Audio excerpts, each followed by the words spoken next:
અધ્યાય બીજો, વર વગરની વહુની કથા. સૂત પુરાણીના આ વચનો સાંભળી બધા તેમને ધન્યવાદ આપવા લાગ્યા. કથા કહેવામાં કુશળ એવા મહાન જ્ઞાની સૂત પુરાણી પાસેથી પોતાને કથા સાંભળવા મળશે એમ જાણીને તેઓ બધા ખુશ થયા. શૌનક મુનિ બોલ્યા, શ્રી વ્યાસ મુનિના આપ શિષ્ય છો?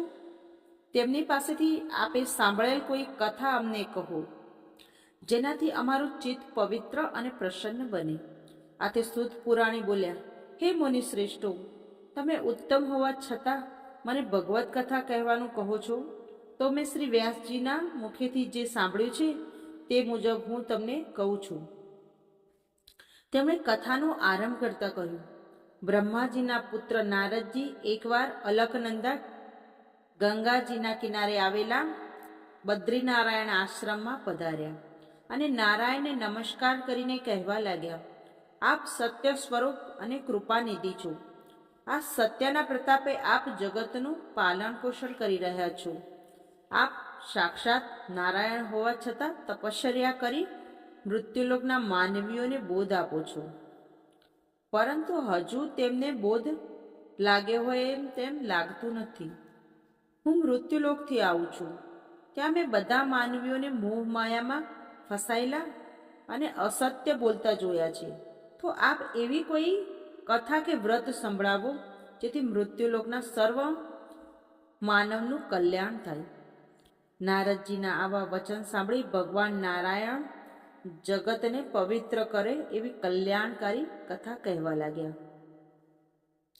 વૃંદાવનવાસી વલ્લભ ભગવાન શ્રી કૃષ્ણને પવિત્ર લીલાઓનું શ્રવણ કરવાથી સંસાર અને આત્માના બધા દુઃખો કષ્ટો દૂર થાય છે.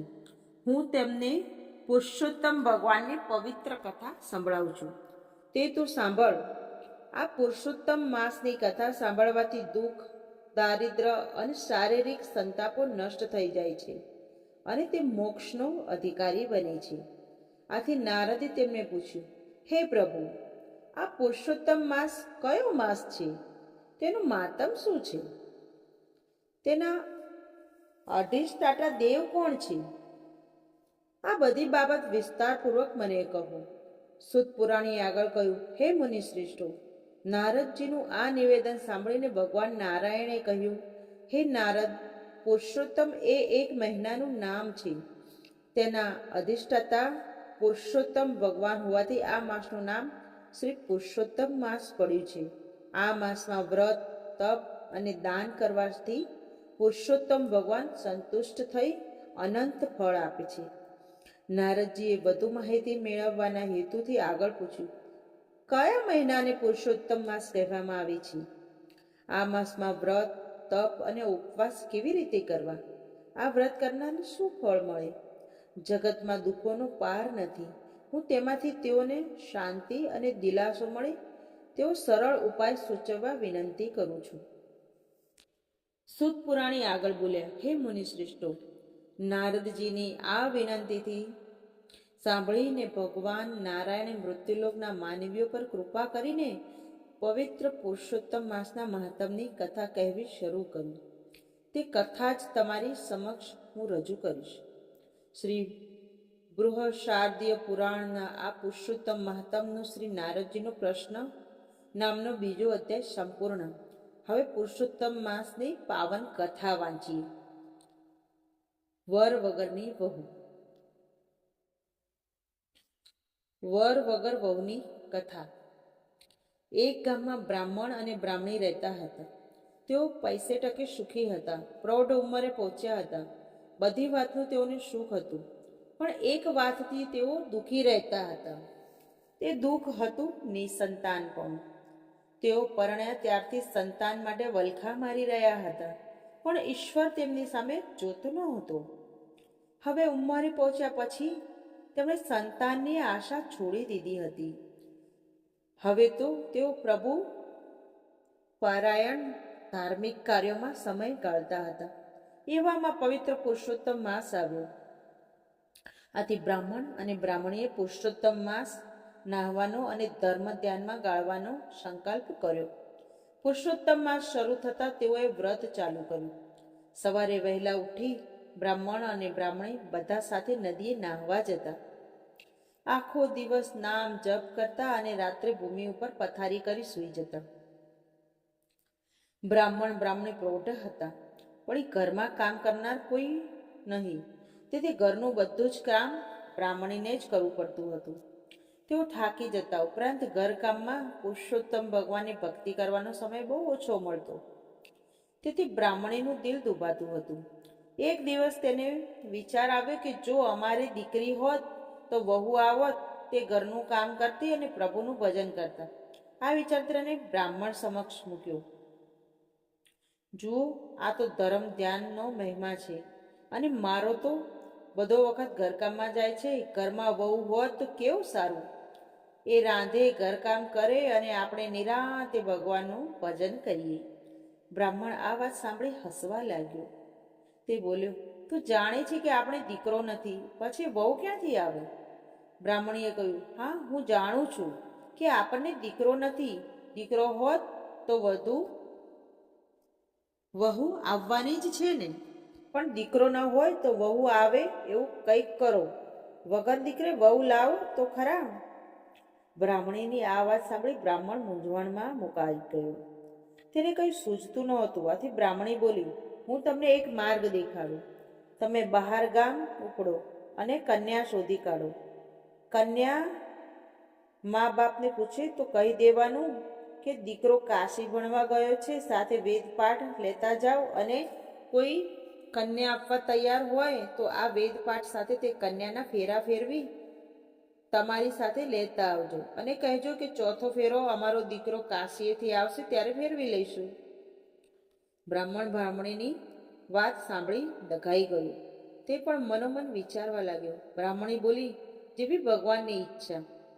એકવાર કામ તો પાર પાડો, પછી જેવી હરિની ઈચ્છા.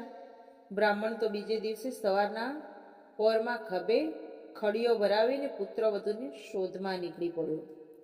ચાલતા ચાલતા જે ગામ આવે અને ત્યાં બ્રાહ્મણનું ઘર નજરે પડે ત્યાં કન્યાની ભાળ કાઢતો.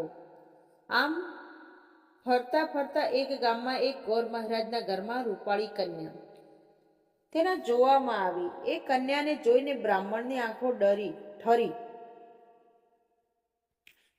કન્યાને જોઈને બ્રાહ્મણની આંખો ઠરી. તેને જોઈ બ્રાહ્મણને ઘણો આનંદ થયો. તેના મનમાં થયું કે જો આવી વહુ ઘરમાં હોય તો ઘર દીપી ઉઠે. બ્રાહ્મણે ગોર મહારાજ આગળ સગપણની વાત કાઢી. ગોર મહારાજે કહ્યું, તમારી વાત માન્ય રાખું છું, પણ મૂર્તિઓ જોયા વગર સગપણ કેવી રીતે થાય? મેં છોકરાને લઈને અહીં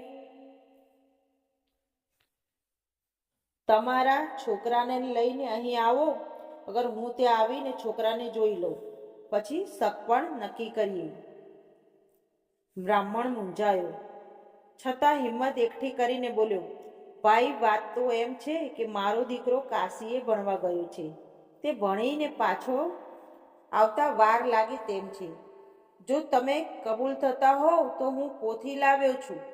તેથી તેની સાથે આપણે તમારી દીકરીના 3 ફેરા ફેરવી દઈએ, અને ચોથો ફેરો મારો દીકરો કાશીએથી આવશે ત્યારે અમે ફેરવી દઈશું. ગોર મહારાજે વિચાર્યું, બ્રાહ્મણનું ઘર 50% સુખી છે. દીકરો કાશીએ ભણવા ગયો છે, તેથી તે પણ વિતરાન થઈને જ આવશે. ઘરમાં પ્રૌઢ પતિ પત્ની જ છે. આવું બધી રીતે યોગ્ય ઘર મળે છે તો મોં ધોવા શા માટે જવું? આમ વિચારીને ઘરમાં જઈને પત્ની બધી વાત કરી. તેમની પત્ની પણ તેમની વાતમાં સંમત થઈ. ગોર મહારાજે બહાર આવી બ્રાહ્મણને કહ્યું, અમે અમારી દીકરી તમારા દીકરા સાથે પરણાવવા તૈયાર છીએ. ઘડિયા લગ્ન લીધા. પોથી સાથે 3 ફેરા ફેરવીને ગોર મહારાજે પોતાની કન્યા બ્રાહ્મણ સાથે સાસરીએ વળાવી. બ્રાહ્મણ તો પુત્રવધૂને લઈને ઘેર આવ્યો. બ્રાહ્મણને રૂપાળી કન્યા જોઈને આનંદનો પાર ન રહ્યો. વહુના લક્ષણ 12માં એક કહેવત મુજબ વહુએ ઘરમાં પગ મૂકતા વેત બધું કામકાજ ઉપાડી લીધું. બ્રાહ્મણી તો નિરાંત થઈ. એ તો સુખે પ્રભુ ભજન કરવા લાગી. વહુને ઘરની ચાવીઓ સોંપી. એક દિવસની વાત. બ્રાહ્મણી નદીએ સ્નાન કરવા ગયા હતા. વહુ ઘરમાં રસોઈ કરતી હતી. ત્યાં પડોસણ દેવતા લેવા આવી. ઘરમાં રૂપાળી વહુને જોઈને એના આશ્ચર્યનો પાર ન રહ્યો. તે પૂછવા લાગી, તમે કોણ છો? આ ઘરમાં મેં તમને પહેલી વાર જોયા. તમે બ્રાહ્મણીના કોઈ સગા થતા લાગો છો. આ તો તમને પહેલી વખત અહીં જોયા, એથી પૂછું છું. વહુ બોલી, તમને ખબર નહીં હોય કે હું આ ઘરની વહુ. મારા સસરા પોતી સાથે 3 ફેરા ફેરવીને અહીં મને લાવ્યા છે. મારા પતિ કાશીએ ભણીને આવશે એટલે 4થો ફેરો ફરી લઈશ. આ સાંભળી પડોસણ ખડખડાટ હસવા લાગી. તે બોલી, બહેન, આ બ્રાહ્મણી કોઈ સંતાન જ નથી. તેઓ તો વાંજ્યા છે. પડોસણની વાત સાંભળી વહુનું કાળજું ચીરાઈ ગયું અને એ રડવા લાગી. થોડી વારે બ્રાહ્મણીની નદીએથી નાહીને પાછા આવ્યા.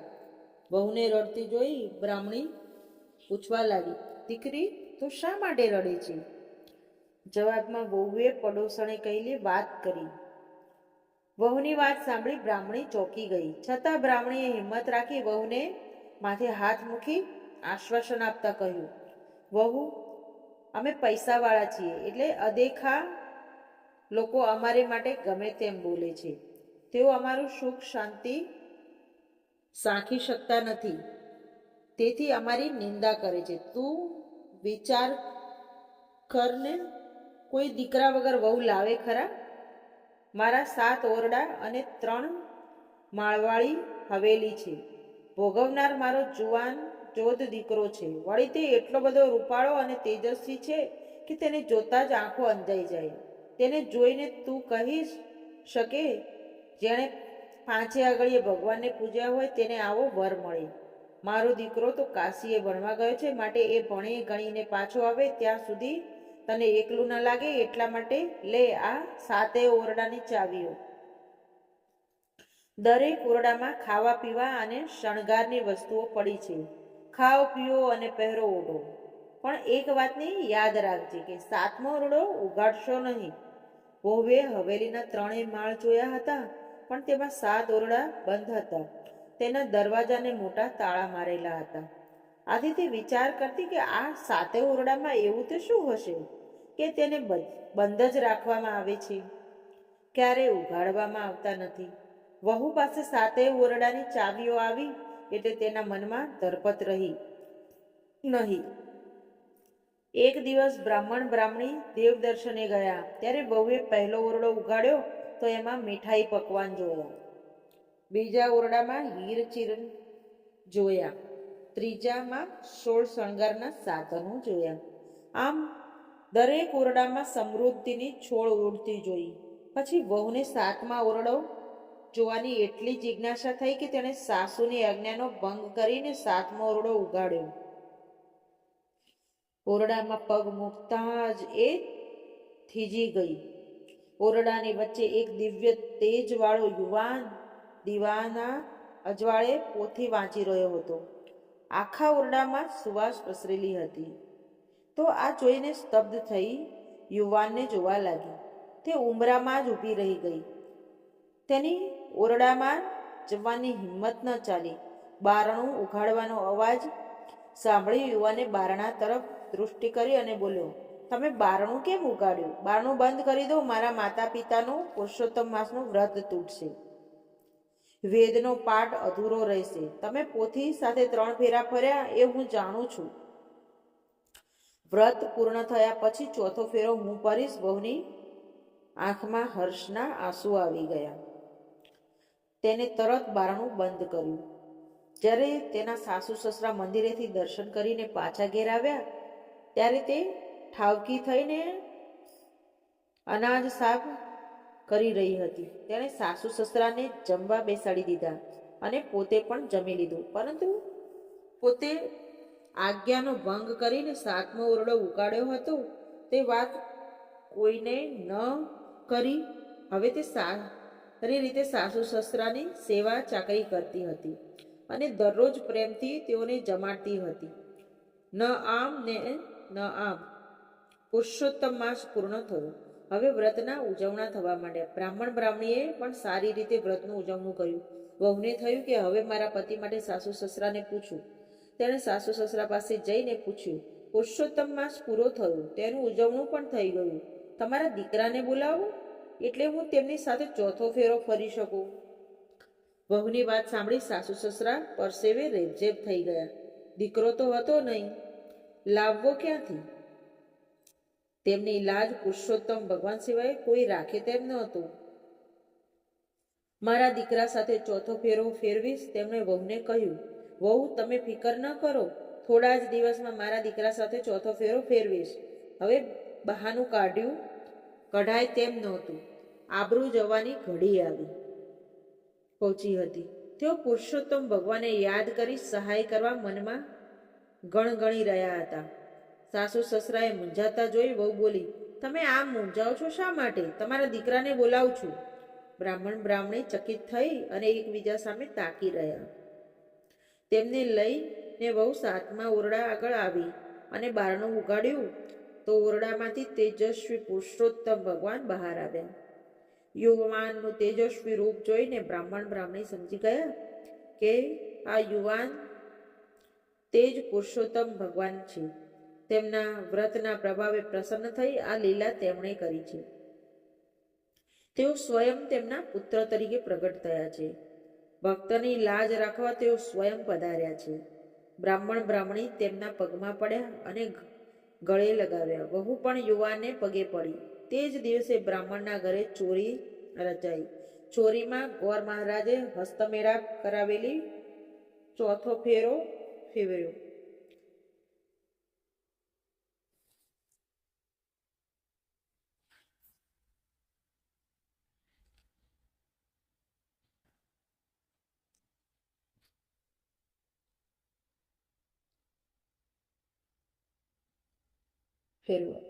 આમ લગ્ન વિધિ પૂર્ણ થતા વહુ હર્ષગેલી બની ગઈ. બ્રાહ્મણ અને બ્રાહ્મણી પણ હર્ષ પામ્યા. તેમને તો પુરુષોત્તમ માસના વ્રતના પ્રતાપે તેમની લાજ રહી અને વગર દીકરે વહુ આવી. હે પુરુષોત્તમ ભગવાન, જેવા તમે બ્રાહ્મણ બ્રાહ્મણીને ફળ્યા, પુરુષોત્તમ માસનું વ્રત કરનાર, નાહનાર તેમજ કથા વાંચનાર અને સાંભળનાર સૌને ફળજો. બોલો શ્રી પુરુષોત્તમ ભગવાનની જય.